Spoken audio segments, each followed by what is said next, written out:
Assalamualaikum warahmatullahi wabarakatuh. Ketemu lagi kita untuk melanjutkan pembelajaran di Lab Engine CBT untuk menjalankan main engine dan boiler. Dan untuk hari ini kita akan menjelaskan bagaimana cara menjalankan boiler, kettle uap. Terlebih dahulu kita harus menjalankan listriknya dulu, diesel generator. Kita cek dulu kondisi listriknya. Listriknya posisinya sekarang kita sudah jalankan diesel generator 2. Diesel generator 1 masih posisi 37 fresh water temperaturnya. Maka untuk mencapai 39 baru kita bisa menjalankan lagi DG1 untuk persiapan memparalel generator. Dan sekarang diesel generator listrik kapal kita menggunakan DG2, diesel generator 2, dan kondisi sekarang jalan. Sekarang sambil menunggu DG1, temperatur fresh water temperaturnya itu mencapai 39 atau 40, kita bisa menjalankan dulu auxiliary boiler. Jadi kita menjalankan kettle uap. Yang pertama sekali kita harus cek dulu posisinya kettle uap itu di auxiliary. Nah, di auxiliary setelah itu kita cek di SP, steam plan. Jadi untuk menjalankan boiler ini, kettle uap ini dibagi dua. Ada steam plan dan ada BFS, boiler fuel system. Ini yang kita jalankan duanya ini. Sebelum kita menjalankan steam plan dan boiler fuel system ini, kita harus tahu dulu komponen-komponen utamanya dan bagian-bagiannya. Sebelum kita menjalankannya ini, kita juga tahu bagian-bagian dari sistem steam plan ini. Jadi sistem uap yang ada di kapal. Pertama sekali kita cek dulu boiler. Nah, ini boilernya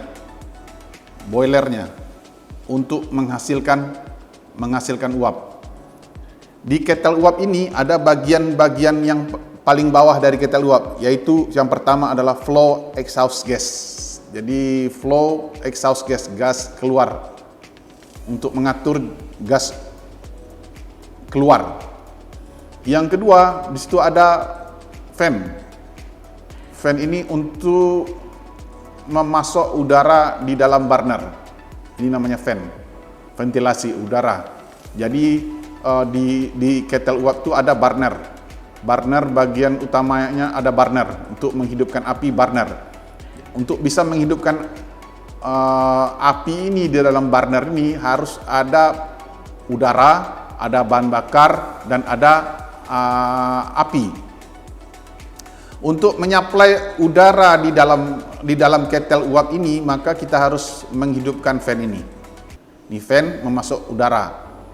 Terus setelah itu di dalam burner juga sudah ada sistem bahan bakarnya di sini. Di sini sudah tidak kelihatan, tapi di sini sudah nanti kita bisa menjalankan secara otomatis nanti. Bagian yang kedua ada di sini drum uap, drum air. Jadi drum air. Ini kita bisa lihat ini jumlah air yang ada di dalam drum. Jadi sekarang posisinya 2/3 dari tangkinya ini. Yang berikutnya di bagian bawahnya ini adalah valve drum blow. Ini untuk ngeblow air. Ini membuang air yang di dalam kettle ini. Ini namanya blow down. Kalau di kapal ini namanya di blow down, dibuang air sisa-sisa di dalam kettle. Yang kedua, yang berikutnya kita valve steam pressure safety, keselamatan atau tekanan uap untuk keamanan. Jadi katup keamanan untuk kettle. Ini valve-nya ini. untuk keamanan, safety. Yang berikutnya, keran yang ada di atas kettle valve derating. Fungsinya ini valve-nya untuk apa? Untuk membuang langsung uap di dalam kettle secara langsung. Bila mana kettle ini berjalan, terus tekanannya jalan naik terus, sedangkan pompa jalan manual, maka kita bisa membuang ini secara otomatis, secara langsung uapnya.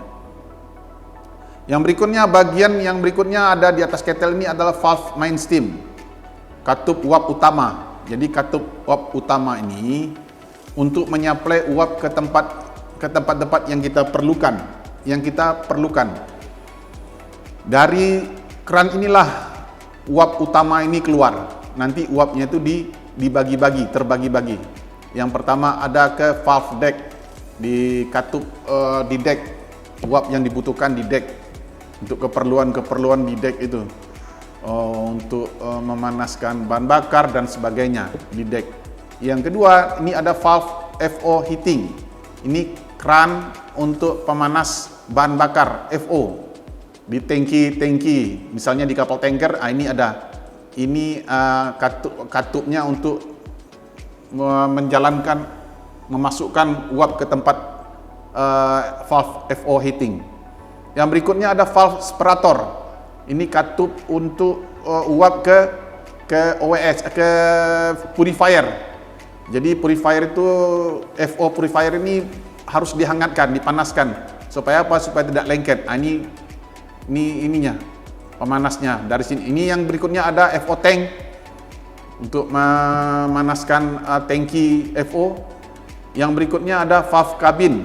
Ini keran untuk menuju ke tempat kabin untuk akomodasi. Jadi bila mana kita berlayar di tempat-tempat dingin, maka ini uap ini kita butuhkan untuk menghangatkan badan. Yang berikutnya ada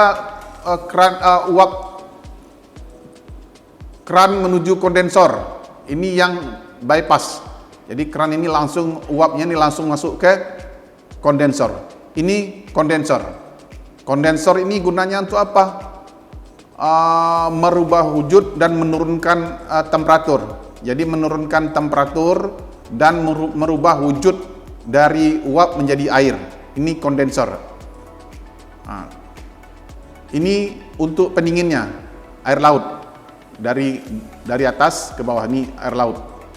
Kondensor ini untuk apa? Menurunkan temperatur dan merubah wujud. Jadi uap yang kita pakai untuk keperluan tadi itu, maka uap tadi kembali ke sini di keran ini. Dia balik ke sini, masuk ke sini dan didinginkan oleh air laut, oleh seawater, air laut. Maka uap yang menuju ke tempat kita perlukan tadi itu, uapnya masih uap basah. 80% uap, 20% air. Bila mana setelah selesai uap tadi kita dipakai untuk mendinginkan, memanaskan tempat-tempat bagian yang tadi saya jelaskan tadi, maka uap ini kembali ke kondensor. Maka uap tadi terbagi menjadi 20% air dan 80% air dan 20% uap. Jadi di sini airnya 80%, uapnya tinggal 20%. 20% tadi itu maka didinginkan menggunakan air laut. Dengan air laut maka uap tadi berubah menjadi air, dan airnya tadi jatuh masuk ke dalam tank level, ke dalam cascade tank. Ini namanya cascade tank. Bila mana air tawar dalam cascade tank ini turun, sudah berkurang, maka kita bisa mengisi dengan membuka keran ini. Namanya valve tank wake up, make up, atau apa? Membuka keran ini untuk mengisi air ke sini.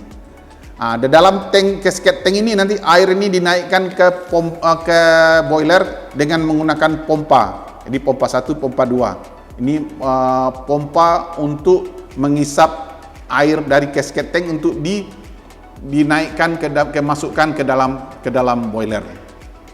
Ini untuk steam plant. Untuk steam plant bagian-bagian komponen dan cara menggunakannya tadi. Oke. Untuk steam plant ini cukup dulu. Nanti kita bisa lanjutkan lagi dengan yang kedua. Oke, terima kasih. Setelah ini saya lanjutkan lagi ke BVS.